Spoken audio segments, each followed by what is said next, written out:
Good afternoon. It's time for the afternoon news right on Ghana Talk Radio. So, moving to our headlines, 5 billion needed to solve Ghana's flooding issues, Asenso-Boakye says. 60% of children on Volta Lake are child laborers, challenging heights. This and much stories coming up. Stay tuned. Listen back to our previous shows by downloading our app from Apple Store and Play Store. We are GTR, Ghana Talks Radio. So moving to our stories, the Ministry for Works and Housing says it will cost the government over $5 billion to solve Ghana's perennial flooding situation. Sector Minister Francis Asenso-Boakye made this known while answering questions at a Meet the Press series on Accra on Sunday. He said the government is still committed to finding a permanent remedy to Ghana's flooding situation. Some studies have been done and they indicate that to address the flooding issue in the country, Ghana will need about $5 billion to be able to address the flooding challenges across the country. This was done some time ago, and so if we have to use it, we have to review it because a lot has happened since then. He further noted that government has constructed 35 kilometers of drains, while 1,000 kilometers are at various stages of completion. The minister highlighted that the flood-prone areas within the capital, Accra, would have posed greater dangers than it has witnessed anytime there is a downpour. He urged the MMDCES to endeavor to demolish all structures on waterways as directed by the president. We're going to watch a quick video. We'll be right back. Had been done. And they had indicated that to address the flooding issues in the country, the country will need about $5 billion. $5 billion to be able to address the flooding challenges across the country. The district assemblies have the power, they have the laws behind them. So much as I agree with you that they will have challenges,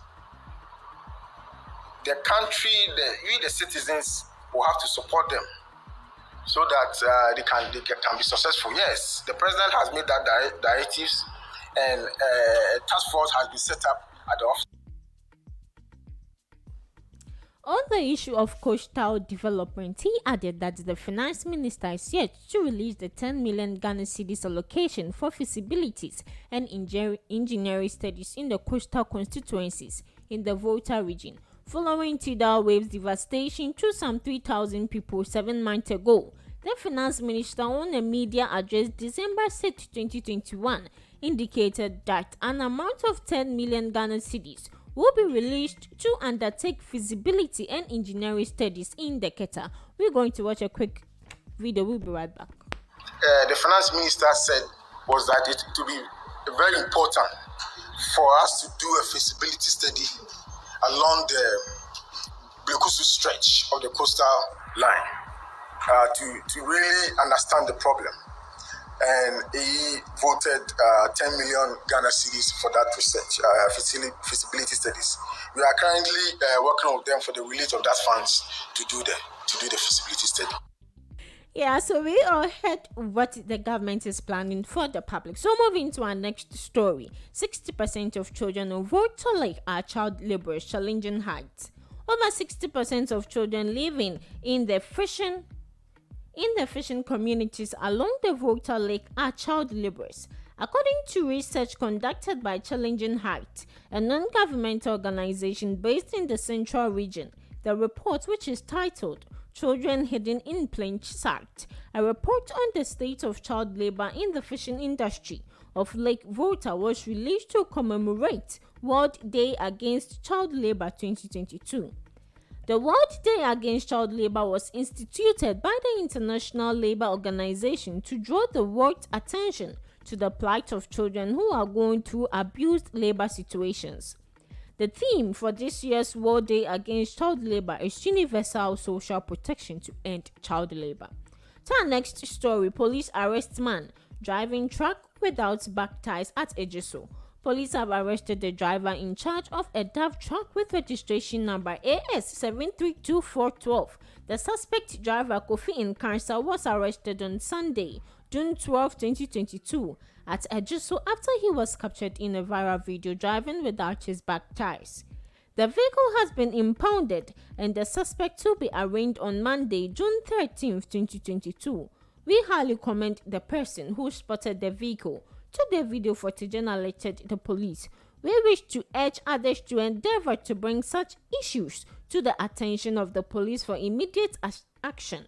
Let us continue to work together to ensure discipline on our roads, the police said in a statement. So Sam George speaks on why he's fighting LGBTQ+. Sam Natu George, MP for Ningo Prom, has been speaking. GTR News. GTR News. We bring you local news, business news, international, sports, and entertainment news.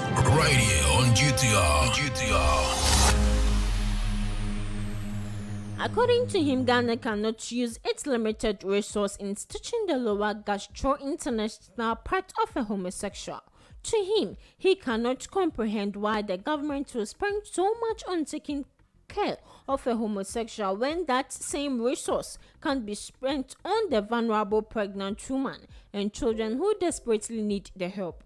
It concerns me when they want to teach my child how homosexuals must behave. Stay in your room and do whatever you want. When you are not well, don't go to a hospital, because if you go to a hospital, the money the government will spend in taking care of pregnant women will be spent on you and stitching your torn anus, Sam George said while speaking on the Delay Show. We're going to watch the details of the story. What happened to the LGBTQ bill, Nana Mudechi? Oh, it's still on in Parliament. It's a long process. You see, people think that laws are, especially when a law comes from a private member's bill. So, it's able to be taken quickly and yeah.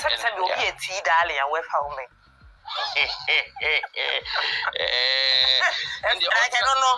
How does it, how does that concern you? It concerns me when a person So where tea, darling? Sawudem. Na ye wadi. Who yari a men call your hospital. But go back call your hospital. Sika bind the beshe. Oba or one yam I say or yenjina war. Like this and pano. I'm na ye di pamuton. As I say automatic. I mean, do you think the bill will ever be passed? Oh, it will be passed. Okay. I'm confident it will be passed. Who shall you know no be all? Oh, say Obia or New Obia. So he is saying, when you're not sure, don't go to the government hospital, because if you go to a hospital, the money the government is supposed to take care of pregnant women need to be used to sew your torn anus, which is very, very bad. So moving to some business stories. National Cathedral will yield in massive returns, Ken Ofori-Atta. The Minister for Finance, Ken Ofori-Atta, has said the proposed National Cathedral project will take in more revenue for the state upon completion. Speaking on GTV's Current Affairs show Talking Point on Sunday, 12 June 2022, Ofori-Atta said that once completed and fully operational, the National Cathedral is projected to rise at least $1.8 billion within the first 5 years of operation, with a conservative estimate of 300,000 to 400,000 attendees per year. We expect the project to bring in at least $1.8 billion over 5 years, the finance minister said. Ofori-Atta noted that the national edifice will attract a lot of religious tourists that will help bolster the economic, like it happens in Israel and Saudi Arabia, among other countries with similar projects.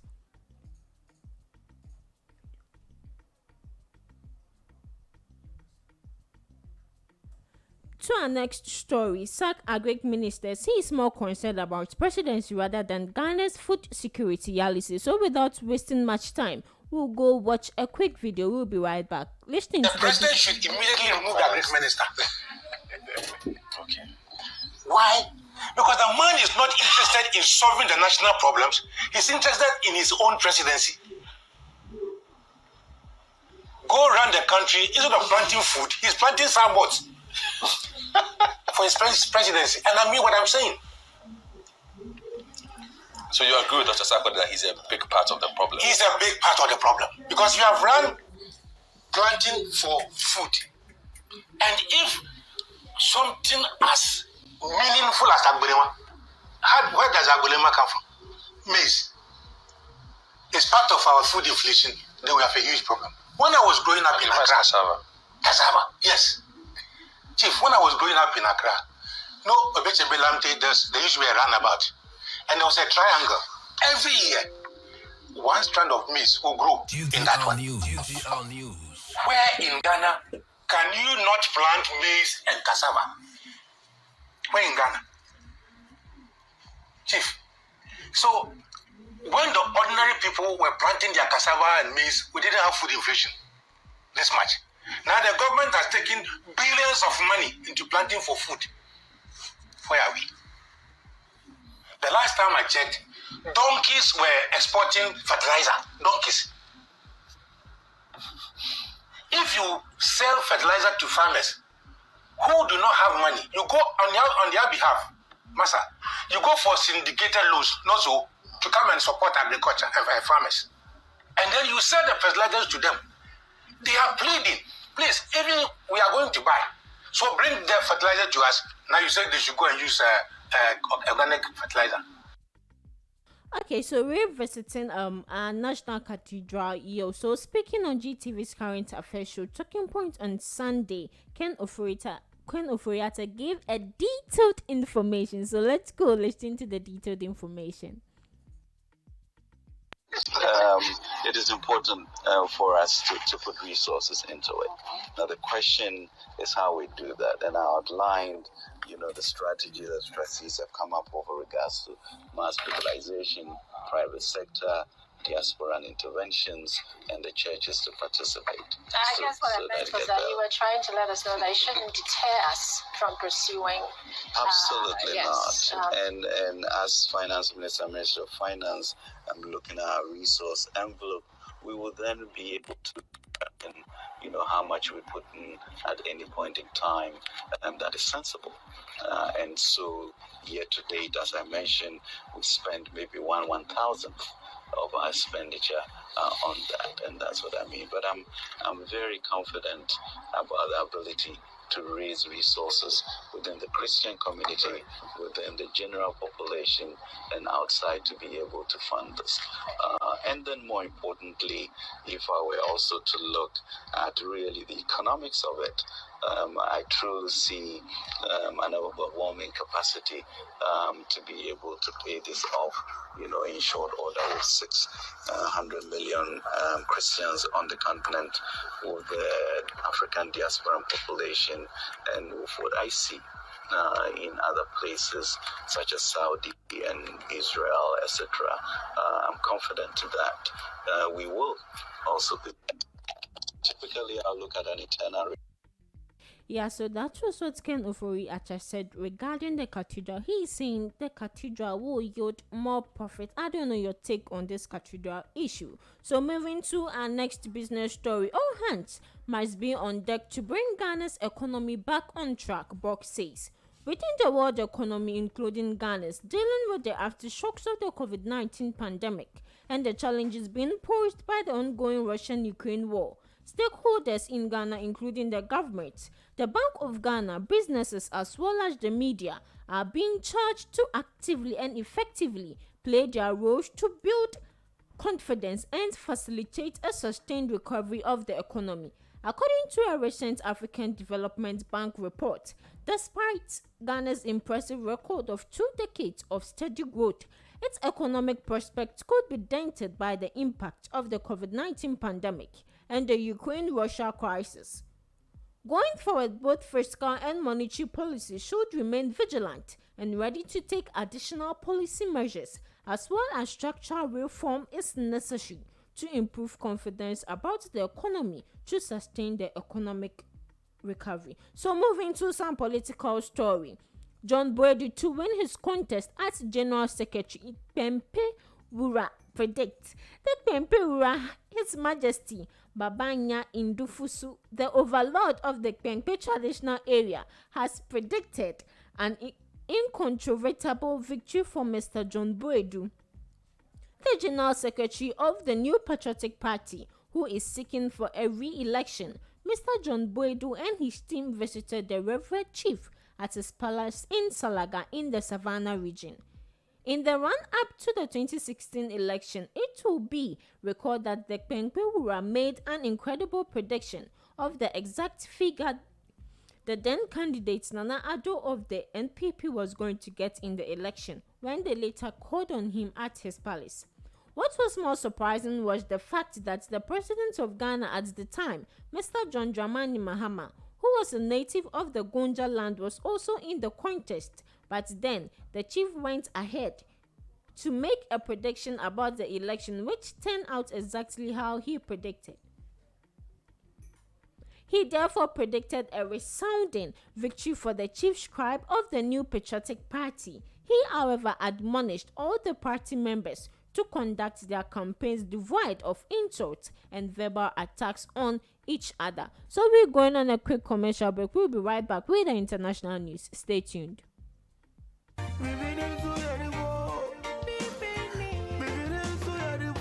This is DJ Kpembe, the richest selector, and my co-host, Ohima Lillian. On Impunimpu Debate Show. Last week we discussed the topic, should suicide attempt be criminalized in Ghana? And the debate was very hot. Let's listen to what happened last week.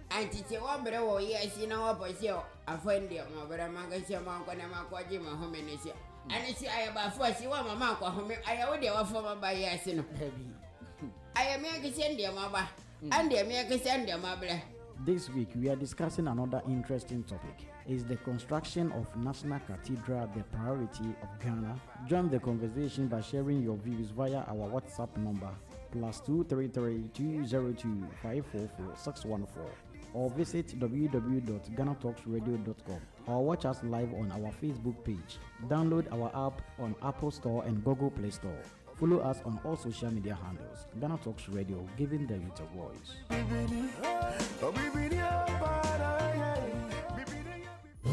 We bring you local news, business news, international, sports, and entertainment news. Right here on GTR. So moving to some international story. This story is really interesting. So no card, no church. Nigerian Reverend Father sent all church members not having voters ID card home. So he's saying from today, which was Sunday, if you don't have your PVC voters card, you won't be allowed to enter the church. Nigerian Reverend Father says he today sends all his church members who didn't have their PVC back home. So let's go watch a quick video. We'll be right back. Today, if you're coming for mass, carry your PVC. If you don't have your PVC, don't bother coming. Because there is no point having Christians fill the church. But during election, we have only a handful of them go out to vote. So it means our number, our population means nothing. So we want Christians to take their responsibility and their role seriously. So today I am serious about it. As I'm standing here, if you have your PVC, begin to come in. But if you don't have your PVC, find your way back home. You will not attend mass here today. Is that clear? Yes. Cross with your PVC, or you begin to come in. Those who don't have their PVC, you begin to go back. I'm serious about it.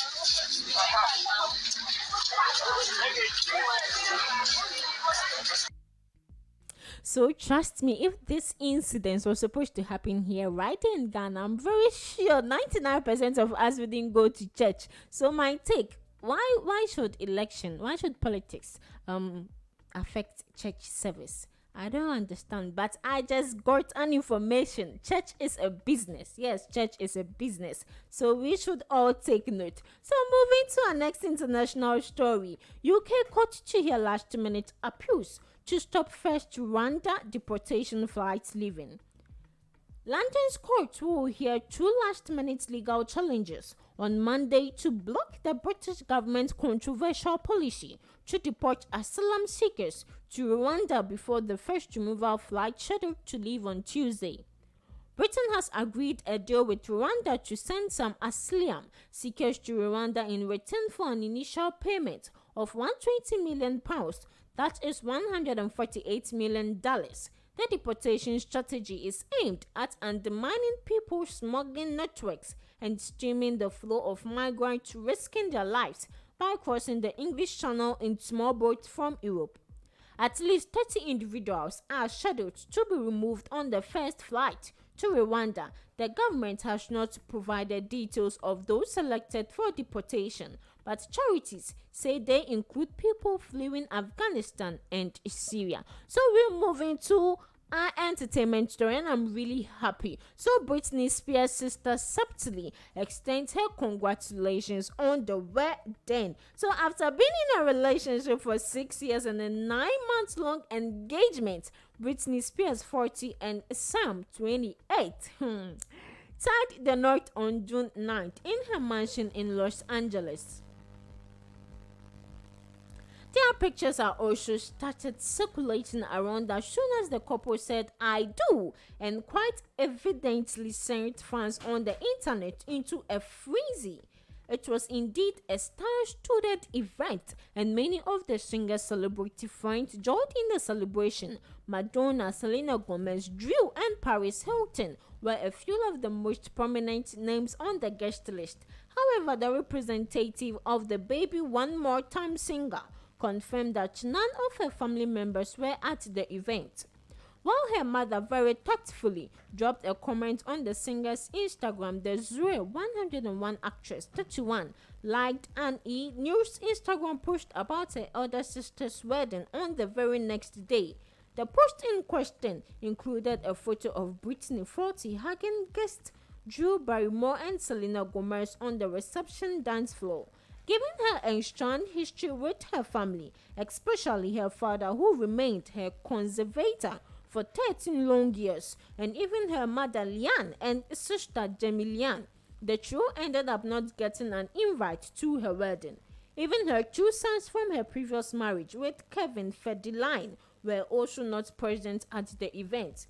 The children's father lawyer confirmed that they simply didn't want to take the spotlight away from the mother, and there was no bad blood. So at the same time, however, no invitation didn't stop the mother and sister from congratulating the newly wedded bet. So let's go watch a very romantic, special, and exciting video. We'll be right back.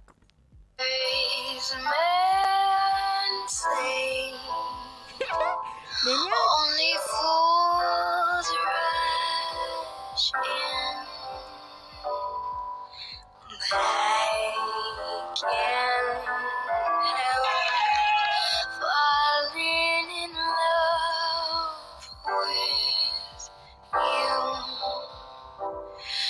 Oh, shall I stay? Would it be? Yeah, so that was the wedding. Like, it's very, very, very interesting. It's very intimate.